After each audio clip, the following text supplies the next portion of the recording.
साथियों, 2024 में जितने भी देश में अपराध हुए हैं उनका सारा डेटा आपके सामने आ चुका है। नेशनल क्राइम रिकॉर्ड ब्यूरो ने इसके लिए रिपोर्ट प्रकाशित की है, क्राइम इन इंडिया 2024।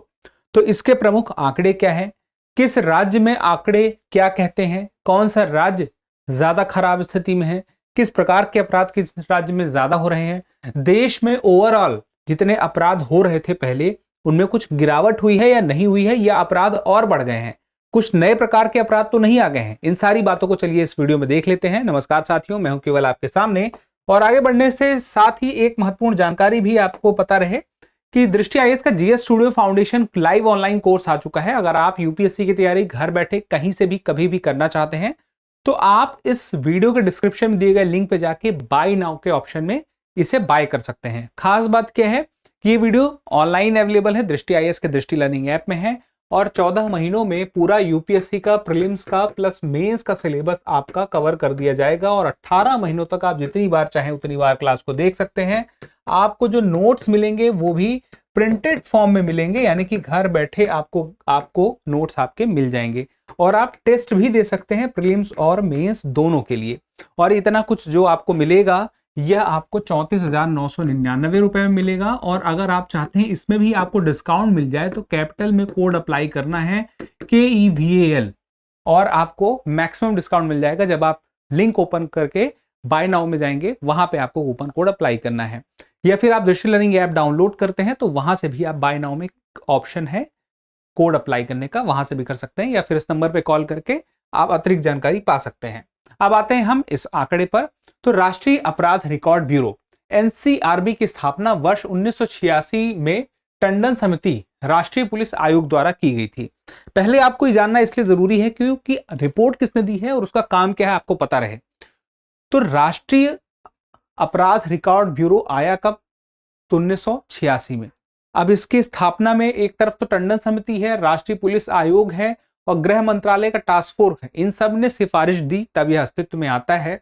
और यह गृह मंत्रालय के अधीन है और काम क्या कर रहा है, एक ऐसा हम कह सकते हैं केंद्र है जो कि देश में जो भी आंकड़े हैं अपराध के उसको यह भंडार कर रहा है, इकट्ठा कर रहा है, और इसके बाद जो जांच करता है इन आंकड़ों से उनको मामलों को सुलझाने में मदद मिलेगी और बहुत प्रकार के रिपोर्ट यह सामने लेके आता है। अब बात आती है सबसे प्रमुख आंकड़े इन्होंने क्या दिए हैं। सबसे पहली बात इन्होंने कहा कि 2024 में भारत में कुल 58.86 लाख संज्ञेय अपराध हुए हैं। असंज्ञेय अपराध गंभीर किस्म के जो अपराध होते हैं। अब यहां पे पिछले वर्ष की तुलना में 6% की कमी दिखा रहा है। अब देखिए, चिंता यही है, इस रिपोर्ट में कुछ चिंताएं भी बताई गई हैं। अगर अपराध कम हो रहे हैं तो चिंता किस बात की है वो समझिए। प्रति लाख जनसंख्या पर अपराध की दर है 448.3, 2023 से घटकर यह 418 हो गई है। ठीक है, तो अब यहां पे हम देखें यह कम तो हुई है 418 448 की तुलना में। फिर चिंता किस बात की है? चिंता इस बात की है कि अब जो अपराध, भले 6% कुल अपराधों में कमी आई है, नए किस्म के अपराध बढ़ गए हैं। वो नए किस्म के अपराधों में जैसे कि आपने एक नाम बार बार सुना होगा, डिजिटल अरेस्ट। तो वो किस प्रकार का अपराध के अंतर्गत आता है? Cyber crime. यानी कि अपराधों में कमियां तो हो रही हैं कुल संख्या में, प्रतिशत में भी, लेकिन नए किस्म के अपराध जो हैं वो बढ़ रहे हैं। और उनसे निपटने के लिए अभी हमें अपने देश की जो सुरक्षा एजेंसियां हैं, जो पुलिस हैं, उनको नए टूल्स, नए तरीके अपनाने पड़ेंगे। इस रिपोर्ट में इसकी भी चिंता बताई गई है। अब कुल दर्ज अपराधों में भारतीय दंड संहिता आ जाएगी। देखिए 2024 की रिपोर्ट है, तो इसमें जो आंकड़े हैं, तो इसमें जो अपराध दर्ज हुए हैं अलग अलग कानूनों को यहां पे देखा जाए तो उन सबको लिया गया है। जैसे आईपीसी को भी लिया गया है, भारतीय न्याय संहिता और बीएनएस को भी लिया गया है, और जो स्थानीय कानून होते हैं उनका भी हिस्सा है, तो उनका हिस्सा भी बहुत बड़ा है, 39.8, और यहाँ पे भारतीय न्याय संहिता का 60.2, दोनों को मिला के, आईपीसी और बीएनएस को मिला के।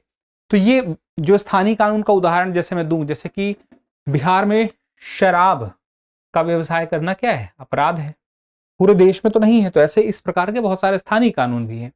अब बात की जाए उन आंकड़ों की जो एनसीआरबी ने इस रिपोर्ट में बताए हैं, तो इसमें सबसे पहली बात ये पता रहे कि आंकड़े आए किस आधार पे हैं। तो 3 प्रकार के कानून जो थे, एक तो आईपीसी का, दूसरा भारतीय न्याय संहिता का और तीसरा जो स्थानीय कानून है, उन सब को मिलाकर के जो दर्ज हुए आंकड़े वो आंकड़े हैं। अब सबसे पहली महिलाओं के विरुद्ध अगर अपराधों की बात करें तो 4,41,534 दर्ज किए गए, जिनमें 1.5% की गिरावट दर्ज की गई। इनमें सर्वाधिक मामले पति या रिश्तेदारों द्वारा क्रूरता 42.3% के थे।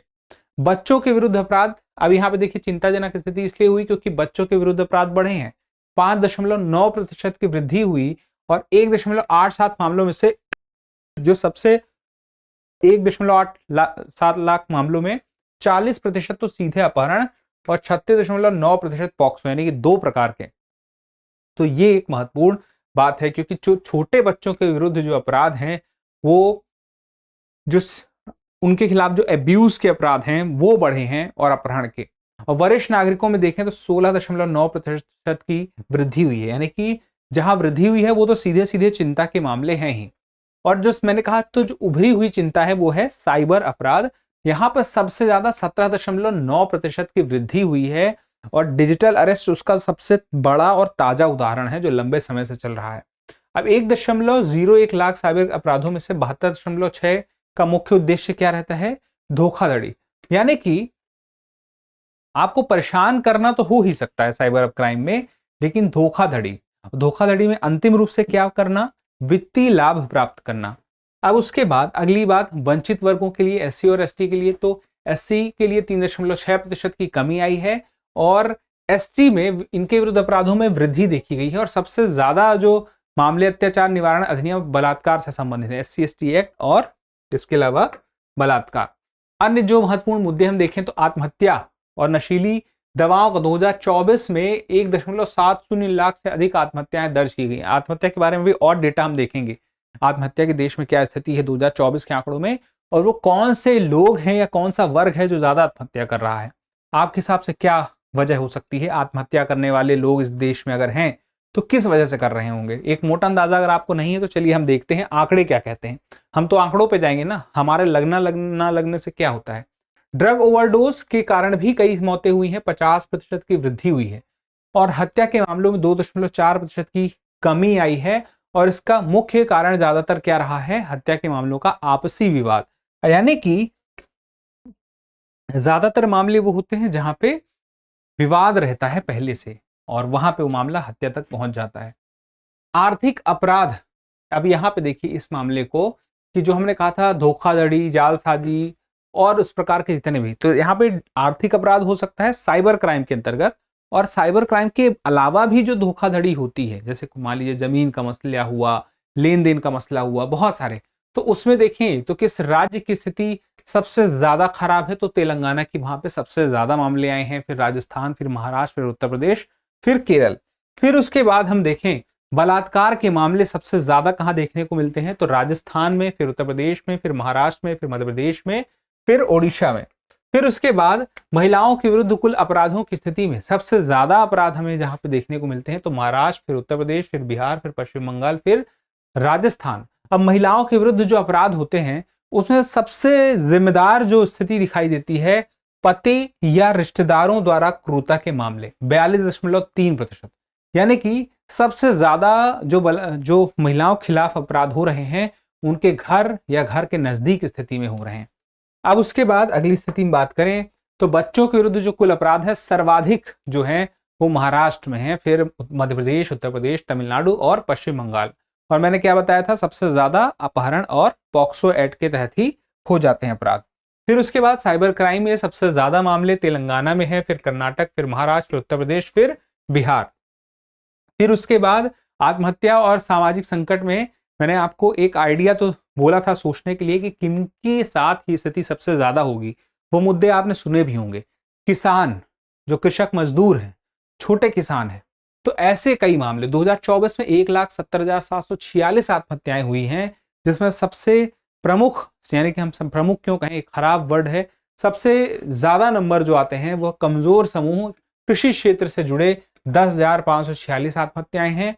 और अन्य संवेदनशील श्रेणियों की अगर हम बात करें, देखिए दिहाड़ी मजदूर, कुल आत्महत्याओं में लगभग 31% आत्महत्याएं यहाँ पे दिहाड़ी मजदूरों की है। और बेरोजगार जो लोग होते हैं, देखिए मजदूर की आर्थिक स्थिति खराब है, छोटे कृषक मजदूरों की खराब है, जो बेरोजगार हैं उनकी आर्थिक स्थिति खराब है, छात्र हैं, यहाँ पे कहीं ना कहीं मानसिक तनाव भी है, भविष्य की चिंता भी है, और हम कह सकते हैं इमोशनली इनबैलेंस भी हैं।